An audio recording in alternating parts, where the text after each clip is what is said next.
નમસ્કાર. આપણે જ્યારે પણ કોઈ મહાન ગાથા વાંચીએ ને ત્યારે એમાં ઘણી વાર્તાઓ જાણે પડદા પાછળ છુપાઈ જાય છે. આજે આપણે એવી જ એક કહાણીને સામે લાવીશું.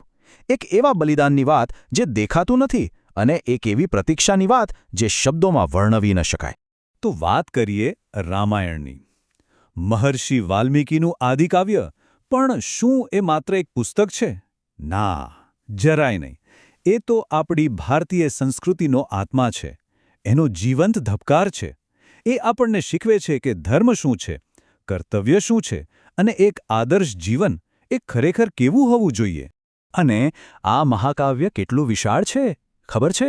એ 7 મોટા ભાગમાં એટલે કે 7 કાંડમાં વહેંચાયેલું છે.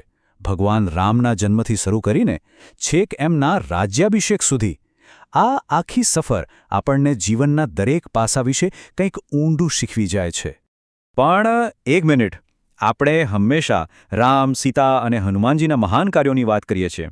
પણ શું ક્યારે એવું વિચાર્યું છે કે આ બધાની પાછળ કોઈકનું એવું મૌન બલિદાન પણ હશે જેની કોઈ નોંધ જ નથી લેતું? કોણ હશે એ વ્યક્તિ જેણે પડદા પાછળ રહીને કદાચ સૌથી મોટો ત્યાગ કર્યો? તો આ સવાલનો જવાબ છે ઉર્મિલા. એમનો ત્યાગ કોઈ યુદ્ધના મેદાનમાં નહોતો થયો. ના, એમનો ત્યાગ તો એકાંતમાં, મહેલના ખૂણામાં અને મૌન પ્રતીક્ષામાં થયો હતો.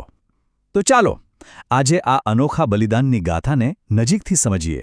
જો આપણે બધા સીતાજીના ત્યાગને તો ખૂબ માનીએ છીએ અને એ ખરેખર મહાન હતો જ. એ પોતાના પતિની સાથે વનવાસ ગયા. પણ જરા ઉર્મિલા વિશે વિચારો. એમના ભાગે શું આવ્યું? 7 વગરનો વિયોગ. 14 વર્ષ સુધી એકલા મહેલમાં પતિની રાહ જોવી.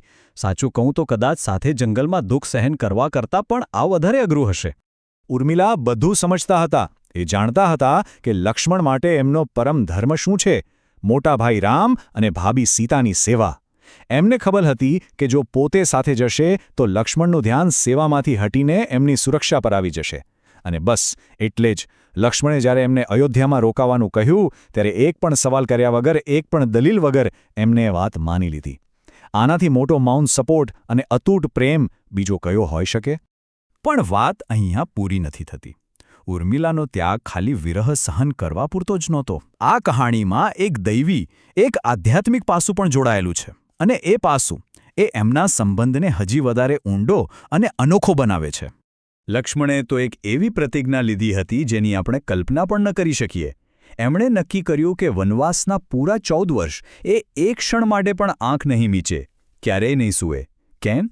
જેથી એ રાત દિવસ 24 કલાક રામ અને સીતાની રક્ષા કરી શકે. હવે લોકવાયકા એવું કહે છે કે જ્યારે ખુદ નિદ્રાદેવી લક્ષ્મણ પાસે આવ્યા ત્યારે લક્ષ્મણ એમની પાસે ખૂબ જ અનોખી વિનંતી કરી. એમણે કહ્યું, હે દેવી, મને ઊંઘ નથી જોઈતી, પણ મારા ભાગની જે પણ ઊંઘ હોય ને એ બધી મારી પત્ની ઉર્મિલાને આપી દો. અને નિદ્રાદેવીએ એમની વાત માની. ઉર્મિલા પૂરા 14 વર્ષ સુધી ગાઢ નિદ્રામાં રહ્યા. શા માટે? જેથી એમના પતિ લક્ષ્મણ પોતાની પ્રતિજ્ઞા પૂરી કરી શકે. જુઓ, શરીરથી તો બંને કેટલાય દૂર હતા, પણ આત્માથી, આધ્યાત્મિક રીતે એ બંને એકબીજાના કર્તવ્યમાં ભાગીદાર બન્યા હતા. પણ તમને એમ લાગતું હશે કે આ તો એક અંગત ત્યાગ હતો. પણ ના, આ ત્યાગની અસર એ છેક યુદ્ધના મેદાન સુધી પહોંચી અને એણે ધર્મની જીતમાં એટલી મોટી ભૂમિકા ભજવી કે જેની કોઈએ કલ્પના પણ નહોતી કરી. વાત એમ હતી કે શાસ્ત્રો પ્રમાણે રાવણનો જે શક્તિશાળી દીકરો હતો ને, મેઘનાદ, એને એક વરદાન મળેલું હતું. એને કોઈ હરાવી નહોતું શકતું. એને હરાવવાની બસ એક જ શરત હતી. એનો વધ એ જ વ્યક્તિ કરી શકે જેણે સતત 14 વર્ષ સુધી ઊંઘનું એક ઝોકું પણ ન લીધું હોય. હવે આ તો લગભગ અશક્ય વાત હતી, ખરું ને? અને બસ અહીં જ બધી કડીઓ જોડાય છે. લક્ષ્મણની એ જાગરણની તપસ્યા જે ઉર્મિલાના ત્યાગ વગર શક્ય જ નહોતી, એ જ તપસ્યા મેઘનાદના વધનું કારણ બની. મતલબ કે એ બંનેનું જે સંયુક્ત બલિદાન હતું એ ધર્મની જીત માટે ખૂબ જ જરૂરી, અનિવાર્ય હતું. તો ચાલો આ બંનેના સંબંધનો સાર સમજીએ. લક્ષ્મણનું મુખ્ય ધ્યેય શું હતું? રામની ભક્તિ અને સેવા. અને ઉર્મિલાનું?